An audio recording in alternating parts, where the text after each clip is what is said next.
حال ہی میں business community کے ساتھ chairman Pakistan Peoples Party Bilawal Bhutto Zardari صاحب نے ایک گیٹ ٹوگیدر رکھا، انٹریکٹیو سیکشن تھا، اس میں بلاول صاحب نے تفصیلی بات کی ہے بزنس کمیونٹی کے ساتھ۔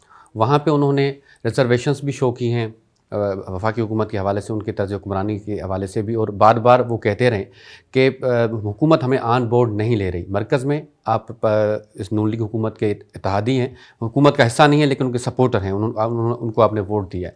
آپ کے سہارے پر یہ حکومت کھڑی ہے، اگر آپ ان کا سہارا ہٹا دیں تو یہ حکومت دوسرے دن گر جائے گی۔ آپ کے سہارے پہ کھڑے ہونے کے باوجود کیا وجوہات ہیں کہ آپ کے ریزرویشنز ختم نہیں ہوئے؟ کینالوں کا معاملہ ہے، اس پر بھی جو ہے وہ ڈٹی ہوئی ہے نون لیگ حکومت، اس سے بھی باز نہیں آ رہی، تو آپ کے ریزرویشنز کیوں نہیں ختم ہو رہے؟ دیکھیں جی، یہ جو ہمارا ملک جس پوزیشن پر کھڑا ہے، آپ سب کو پتہ ہے، سارے ہمارے تقریباً جتنے میڈیا کے لوگوں کو زیادہ پتہ ہوتا ہے کہ ہمارا ملک کس دیانے پر کھڑا ہے۔ اگر ابھی بھی ہم اگر حکومت سے نکل جاتے ہیں تو اس ملک کو کتنا نقصان ہوگا، جمہوری نظام کو کتنا نقصان ہوگا۔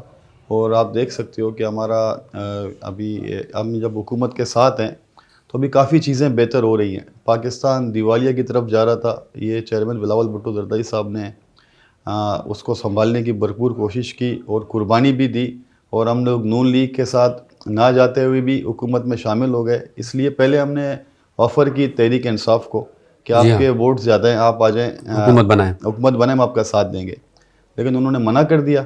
اس کے بعد تو جمہوری سسٹم کو تو چلانا ہے آگے۔ جی ہاں، انہوں نے کافی ہمیں کہا ہے، کافی ابھی تک کہہ رہے ہیں کہ آپ آ جائیں، وزارتیں لیں، حکومت میں شامل ہو جائیں، لیکن ہم اس حکومت میں شامل نہیں ہونا چاہتے۔ تو حکومت کے جو اقدامات ہیں جیسے پیکا آرڈیننس انہوں نے کھڑا کر دیا، تو ظاہر ہے پاکستان پیپلز پارٹی پہ بھی اس حوالے سے تنقید ہو رہی ہے۔ اس کے علاوہ جو کینالوں کا معاملہ ہے، آپ نہیں یہ سمجھتے کہ اگر یہ معاملات حکومت کر لیتی تو اس کا نقصان پاکستان پیپلز پارٹی کو بھی ہوگا؟ دیکھیں جی، اس میں میڈیا میں بھی آیا ہے، چیئرمین صاحب کے ریزرویشن تھے اس بل کے حوالے سے بھی، دیگر معاملات میں بھی، اور رات ہی رات بل لے آتے ہیں، نہ اپنے اتحادیوں سے مشورہ کرتے ہیں، نہ دیگر اپوزیشن سے مشورہ کرتے ہیں، اور اسمبلی میں لے آتے ہیں۔ اس پر ہمیں ریزرویشن ہے، اختلافات ہیں، تو ہم نے اس پر بات بھی کی ہے، بات کریں گے بھی۔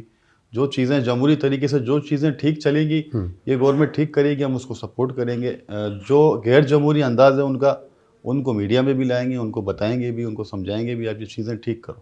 ٹھیک، اچھا، یہ جو بلاول صاحب نے ملاقات کی بزنس کمیونٹی کے ساتھ، اور انہوں نے ان کو کہا کہ آپ کے اگر کوئی بھی ریزرویشنس ہیں، کوئی بھی ایشوز ہیں، آپ ہمیں بتائیں، مجھے بتائیں، وزیر اعلیٰ صاحب ہیں، یہ ڈائریکٹ کہیں چغلی نہ کریں۔ اس کے بعد ایم کیو ایم نے جو ہے وہ اس پہ جو ہے وہ اپنا ایک اسٹانس بنا لیا، اور وہی کہہ رہے ہیں کہ پیپلز پارٹی کے چیئرمین نے دھمکیاں دی ہیں بزنس کمیونٹی کو۔ دیکھیں جی، ایم کیو ایم بوکھلاہٹ کا شکار ہے۔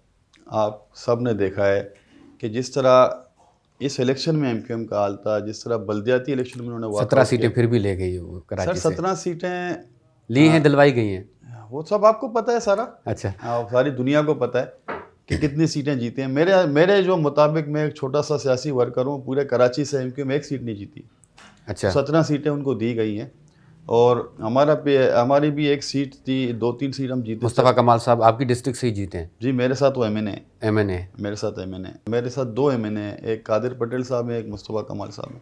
دیکھیں جی، اس طرح ایم کیو ایم اپنی سیاست کو پہچان چکی ہے۔ کراچی میں لوگوں نے جو ان کو سپورٹ کیا ہے وہ سب کے سامنے، لوگ ان کے کہنے پر باہر نہیں نکلے۔ لوگ بھرپور تعداد میں پاکستان پیپلز پارٹی میں آ رہے ہیں اور پاکستان پیپلز پارٹی کو سپورٹ کر رہے ہیں، اور پاکستان پیپلز پارٹی واحد پارٹی ہے جو کراچی میں پہلے سے زیادہ سیٹیں لے رہی ہے، اور دن بدن اس کی مقبولیت میں اضافہ ہو رہا ہے۔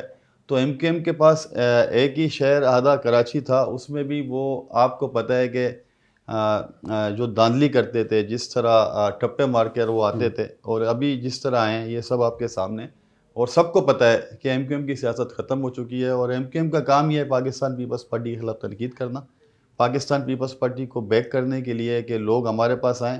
لیکن لوگ اب سمجھ چکے ہیں، ماجر کارڈ بھی انہوں نے بہت کھیل لیا۔ انہوں نے بلوچوں کو، سندھیوں کو، پٹھانوں کو آپس میں سب کو لڑایا، آپ اردو بولنے والوں سے، اور اپنے رزلٹ دیکھ لیا بھی۔ اردو بولنے والے بھی سمجھ گئے کہ ہم سندھ میں رہنے والے، ہم سندھی ہیں، ہم کوئی ماجر نہیں ہیں، کیونکہ ماجر وہ ہوتا ہے جو 2-3 سال کے لیے آتا ہے یا 4-5 سال کے لیے آتا ہے، یہ تو سالوں سے یہاں پر رہ رہے ہیں، تو ماجرین کا لفظ ہی ختم ہو جاتا ہے۔ میرے خیال میں ماجروں کی سیاست بھی اب ختم ہو گئی ہے۔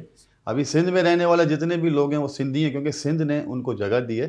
تو ان کا یہ جو کچھ لوگ ہیں، ان کو پتہ ہونا چاہیے کہ جب وہ وہاں سے آ رہے تھے تو پنجاب والوں نے کہا کہ پاکستان آگے، تو یہ سندھ کے لوگوں کا دل بڑا تھا، ان کو جگہ دی ہے، تو یہاں پر نفرتیں ختم کریں، اور جس نے جو جگہ دی ہے، جس نے جو احسان کیا ہے، اس کے ان کے ساتھ چلیں، صحیح. اور جو اپنی سیاست ہے وہ کریں.